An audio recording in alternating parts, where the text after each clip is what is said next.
सबका सम्मान करिए। प्रभु ने कहा देवी क्या है तेरे हाथ में? उसने कहा मेरे हाथ में चंदन है, मैं कंस के चंदन लगाती हूँ। भगवान ने मन में सोचा इसलिए तो टेढ़ी है, हमारे चंदन लगाएगी। कुब्जा ने कहा प्रभु जीवन धन्य हो जाए यदि आपके चंदन लगाने का वक्त मिल जाए। कुब्जा ने प्रभु के चंदन लगाया, मन से बंधन किया, प्रभु ने कृपा कर दी। एक पांव से कुब्जा का पांव दबाया, एक हाथ ठोड़ी पे, एक झटका मारा तो 3 जगह से टेढ़ी कुब्जा सीधी सरल और सुंदर बना दी। कुब्जा एक झटके में सरल हो गई, सुंदर हो गई, बड़ी सुंदर हो गई। सुंदर हुई तो नाचने लगी जय जय गोविंद जय जय गोपाल कह के। अच्छा आपसे एक बात कहूं, लोग हंसेंगे कभी भागवत की कथा सुनकर, पढ़े लिखे लोग। एक्सीडेंट हो जाए, पांव में फ्रैक्चर हो जाए, महीनों लग जाते हैं पंडित जी, प्लास्टर चढ़ता है और शायद हड्डी पहले जैसी नहीं जुड़ पाती, थोड़ी बहुत टेढ़ रह जाती है। फिर जन्म से टेढ़ी कुब्जा प्रभु ने एक झटके में सीधी सुंदर कैसे बना दी। आप देखिए भागवत की कथा अध्यात्म है, कहानी नहीं है, मैंने उस दिन भी बताया। कुब्जा क्या है? हमारी बुद्धि, और बुद्धि भी कैसी? जो सकाम है, जो कामना से भरी हुई है, ऐसी बुद्धि। बुद्धि 2 प्रकार की है, निष्काम और सकाम। निष्काम बुद्धि वो होती है जो भगवान से भी कुछ नहीं मांगती, और सकाम बुद्धि संसार से भी मांगने की कामना रखती है। सकाम बुद्धि है काम रूपी कंस के चंदन लगाती है, और जब तक काम की सेवा में बुद्धि रहेगी तब तक टेढ़ी रहेगी, कुरूप रहेगी, और जब काम को छोड़ के राम की सेवा में आ जाएगी तो बुद्धि सीधी सरल और सुंदर बन जाएगी। बुद्धि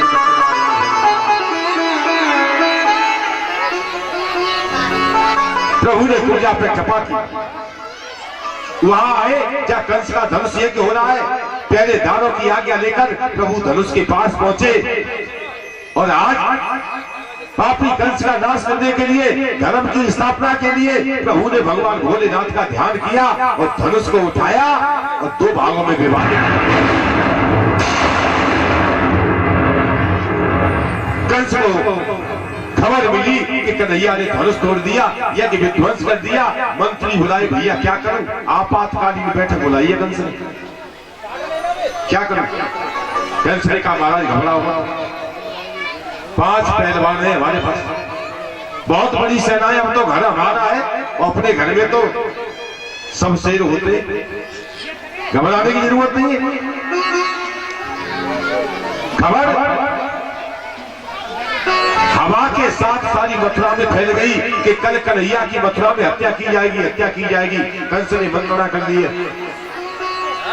एक ब्रजवासी आया था दूध बेचने, खबर मिली, बेचारा भाग के गया, ब्रजवासियों को बताया, बाबा नंद को बताया। सारे ब्रजवासियों ने कहा कन्हैया के ऊपर आंच आने से पहले हम अपनी जान लगा देंगे। सारे ब्रजवासी लाठी डंडे लेके भगवान से मथुरा में आके मिले। बात में रात गुजर गई, सवेरा हुआ, सभी ने स्नान ध्यान से निवृत्त हुए और कंस के दरबार की ओर चले गए। सभी ने कंस के दरबार में प्रवेश किया। पीछे से श्री कृष्ण बलराम ने भी प्रवेश करना चाहते हैं, लेकिन सामने से द्वार पर एक कुबलिया फील नाम का हाथी खड़ा है, खूनी हाथी। ये कुबलिया फील हाथी कंस के पास है, बड़ा बलवान है, चिंगार रहा है कन्हैया को देखकर। पूरी रात शराब पिलाई गई है, और कंस का वफादार हाथी, वफादार क्यों नहीं होगा, ससुराल से मिला है। 80 प्राप्ति की जब शादी हुई थी, जरासंध ने अपनी बेटियों का विवाह किया था कंस ने, तो कुबल ने अपने हाथी को दहेज में दिया था। कन्हैया को मारने भागा, हाथी भागा कन्हैया की ओर, भगवान भागे हाथी की ओर। पैर की ठोकर मारी, जमीन पर बैठ गया हाथी। प्रभु ने दोनों दांत उखाड़े, हाथी और महावत दोनों को पीट पीट के मार डाला। हाथी का एक दांत अपने हाथ में, एक दाऊ भैया के हाथ में। कंस के दरबार में पहुंचे, सभा लगी हुई है, भगवान ने प्रवेश किया है, और आप देखो देखने वालों का दृष्टिकोण बदल गया। सभा में बैठे हुए भक्तों ने देखा भगवान आए हैं। 5 पहलवान खड़े थे। पहलवानों ने देखा ये पहलवान आए हैं और कंस की नजर पड़ी तो श्री कृष्ण काल रूप में दिखाई देने लगे। क्यों? तुलसीदास जी महाराज लिखते हैं कि जागी रही भावना जैसी और तिन प्रभु मूरत देखी। कंस कहने लगा बाबा नंद के बेटाओ तुम शिष्टाचार से परिचित नहीं हो। जब राजा के दरबार में जाते हैं तो राजा को प्रणाम किया जाता है और तुमने हमें प्रणाम नहीं किया। भगवान कहने लगे महाराज हम तो बच्चे हैं और बच्चों से गलती हो जाए तो कोई बात नहीं है, लेकिन क्षमा बड़े को चाहिए छोटे को उत्पाद और बड़े गलती करें तो। कंस ने कहा हमसे गलती क्या हुई? भगवान कहते हैं कंस राजा को प्रणाम वो व्यक्ति करता है जो उस राजा की रैयत हो, हम तेरी रैयत नहीं है। राजा को प्रणाम वो व्यक्ति करता है जो उसके घर बिना बुलाया हुआ गया हो, हम तेरे घर बिना बुलाए नहीं आए, तेरे अतिथि है। धर्म तेरा बनता है कि गद्दी से नीचे उतर हमारा सम्मान कर बैठने को आसन दे। कंस कहने लगा कन्हैया तू बातें बहुत करता है। भगवान ने कहा पहली मुलाकात हुई अभी तूने हमारी बातें देखी कहां है? कंस कहने लगा आज के बाद तू बात करने लायक नहीं बचेगा। देख मेरे पास ये 5 पहलवान है, मैंने सुना है तुम बल्ले युद्ध में बड़े प्रवीण हो, आज तुम दोनों भाइयों की कुश्ती मैं अपने पहलवानों से कराऊंगा। भगवान ने कहा तब लड़ूंगा पहलवानों से यदि सभा में बैठा हुआ कोई पिके पुरुष ये कह दे कि ये कुश्ती न्याय संगत है। हम छोटे छोटे बच्चे 11 वर्ष 51 दिन की अवस्था है हमारी और पहलवान विशाल का। सभा में बैठे हुए सभी पिके पुरुषों ने कहा ये तो घोर अन्याय, घोर अन्याय। कंस ने तलवार निकाली, कहा जो मेरा आदेश है वही न्याय। अक्रूर जी ने तलवार खींच ली, कहीं कंस तेरा आदेश नहीं चलेगा। दोनों तरफ से तलवार खींची, भगवान ने हाथ उठाया कि चाचा बैठो आराम से। अब मामा जी चाहते तो अब 2-2 हाथ हो ही जाएंगे, होने तो ही अभी होने। श्री कृष्ण बलराम अखाड़े में उतर आए। कथा के प्रेमी सज्जनों चालू और मुश्तिक नाम के दोनों पहलवान सामने आ गए, हाथ मिलाया और जैसे प्रभु के हाथ से स्पर्श हुआ पहलवान समझ गए बालक साधारण नहीं है।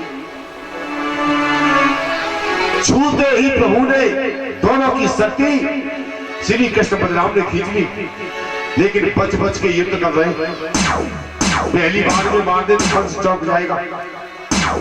पहलवान पकड़ना चाहते हैं, श्री कृष्ण बलराम उछल उछल के बच रहे। सारी सभा देख रही है। देखिए सभा में बैठे हुए एक पिता का दिल कांप गया। किसका? बैठे हुए बाबा नंद का। बैठे हुए बाबा नंद ने देवी देवता बनाना शुरू कर दिया। भगवान भोलेनाथ का ध्यान किया, फिर सोचा कहीं भोलेनाथ समाधि में हुए और हमारी पीड़े नहीं सुन पाई तो बेटा मर जाएंगे। आपने देखा है बच्चे को परेशानी हो जाए तो माता पिता कितने व्याकुल हो जाते हैं, डॉक्टर को दिखाते हैं, फिर भगत बुलाए जाते हैं, सब देवी देवतन के उठाए जाते हैं, क्या क्या नहीं करते माता पिता बच्चों के लिए। बाबा नंद ने भी अंजलि के बेटा हनुमान का ध्यान किया, कहियो अंजनी के लाल एक बार आइए और मेरे बेटाओं की भुजाओं पर बैठ जाइए।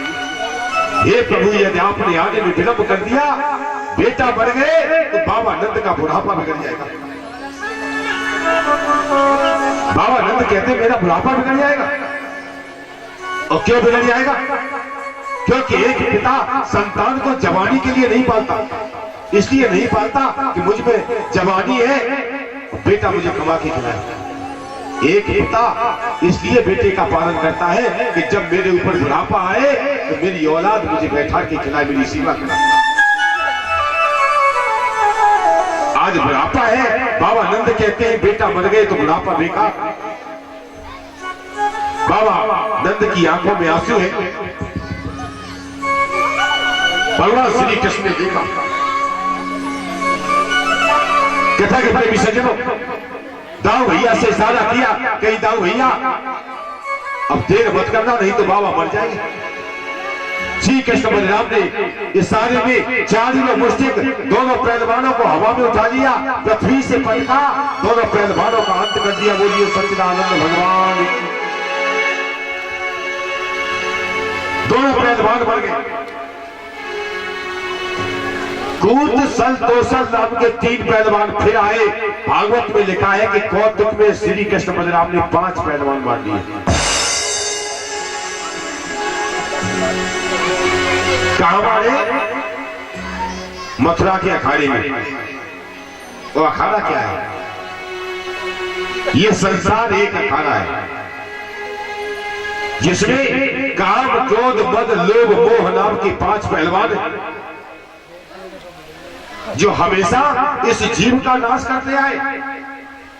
यदि जीव इन पहलवानों से बचना चाहता है तो किसका सहारा ले? श्री कृष्ण बलराम का। और श्री कृष्ण बलराम क्या है? ज्ञान और वैराग्य। यदि ज्ञान वैराग्य का सहारा लेगा तो इन 5 पहलवानों का नाश हो जाएगा। बोलिए गोविंद भगवान। 5 पहलवान मारे। कंस ने देखा पहलवान मर गए, आदेश कर दिया सैनिकों, एक भी ब्रजवासी बाबा नंद सहित जिंदा नहीं बचना चाहिए। श्री कृष्ण बलराम की हत्या कर दो। चाचा अक्रूर ने देखा कंस के सिपाही तलवार लेके भाग रहे। अक्रूर जी भी अपने सिपाहियों के साथ युद्ध करने लगे। दोनों तरफ से युद्ध हो रहा है। एक तरफ से बाबा नंद भी अपनी लाठियां चला रहे हैं ब्रजवासियों के साथ। भगवान ने देखा, धीरे से निकले, कंस की बगल में आके खड़े हो गए। कहीं महाराज मुझे पहचाना? कंस ने कहा कौन है तू? भगवान कहते हैं दुष्ट, तूने आज तक माता पिता को दुख दिया है,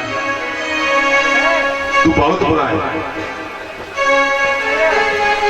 उधर युद्ध हो रहा है, इधर भगवान कंस से बात कर रहे हैं। ये दुष्ट, तूने आज तक माता पिता को दुख दिया है और मेरे बंधुओं का हाय तूने वध किया है। दुष्ट कृत्य किए बहुत, लेकिन आज कर सकता नहीं। वो बचता रहा तू आज तक, पर आज बच सकता नहीं। कंस ने कहा तू नहीं मार पाएगा मुझे तो देवकी की 8वीं संतान मार पाएगी। भगवान कहते हैं तो गौर से देख, नहीं तो 8वां मुझको समझ, 8वां मुझको समझ में देवकी का लाल हूं और आया आज बन के कंस तेरा काल हूं। भगवान कहते तेरी मौत बना तेरी छाती पे खड़ा हूं, अपनी मौत को पहचानता नहीं है। कंस ने तलवार निकाली, प्रभु ने तलवार छीनी, भागा है कंस। पैर की ठोकर लगी तो सिर से मुकुट नीचे गिर गया। मुकुट गिरा, केस दिखाई दिए। प्रभु ने दौड़ के भागते हुए कंस के केस पकड़ लिए। आपने कभी सोचा है कि प्रभु ने कंस के बाल क्यों पकड़े? यहां प्रभु ने अपनी मां के अपमान का बदला लिया है। और पुत्र का धर्म यह है कि वो अपने माता पिता के अपमान का बदला ले।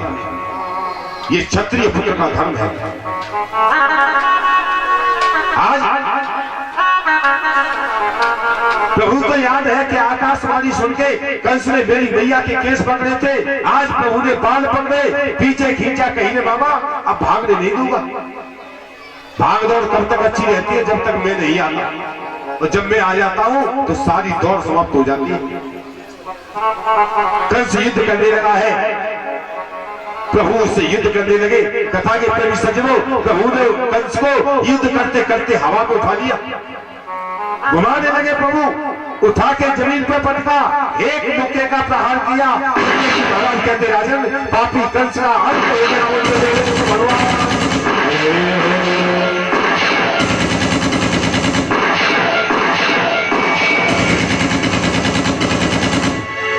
कथा के प्रेमी सज्जनों, कंस मरा पड़ा है। ब्रजवासियों ने देखा कंस मर गया तो कंस के सिपाही भागने लगे। ब्रजवासी खुशी में नाचने लगे, तालियां बजाने लगे, गाने लगे। प्रभु ने कंस का वध किया है।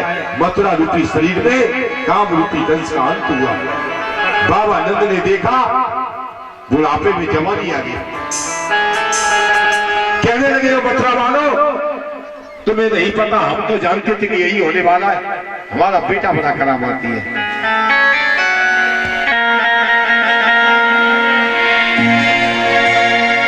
आप देखो बाबा नंद नाच रहे, गा रहे, और एक गीत उसके बाद आरती और प्रसाद। अरे देखत को है रे बारो, एक निवेदन करूंगा सभी माता बहन भाई, ताली बजाते हुए प्रेम से गाए। अरे देखत को है रे बारो, और कन्हैया देखत को,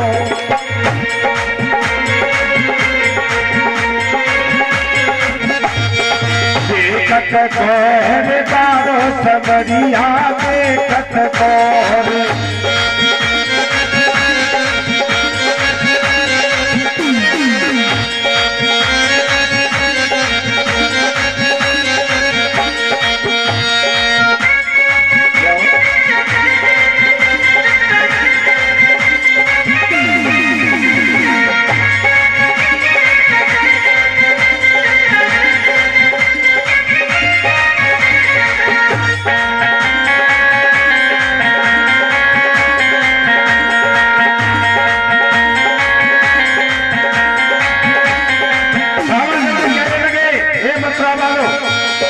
तुम नहीं जानते मेरे दादा के बारे में। अरे एक दिन आ गयो काली दह,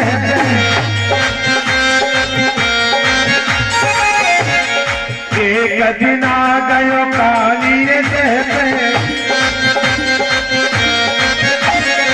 दागना थिलियो कारो कन्हैया देखत को।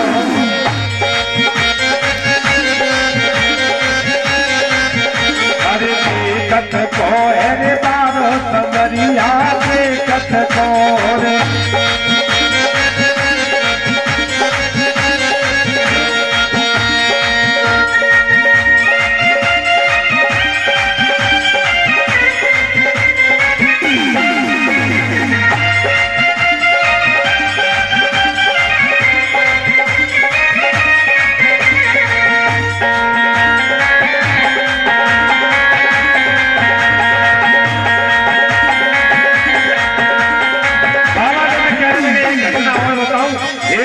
काली रात का दमन किया मेरे लाला ने, तो एक बात, अरे ब्रज पे को इंद्र ने किया,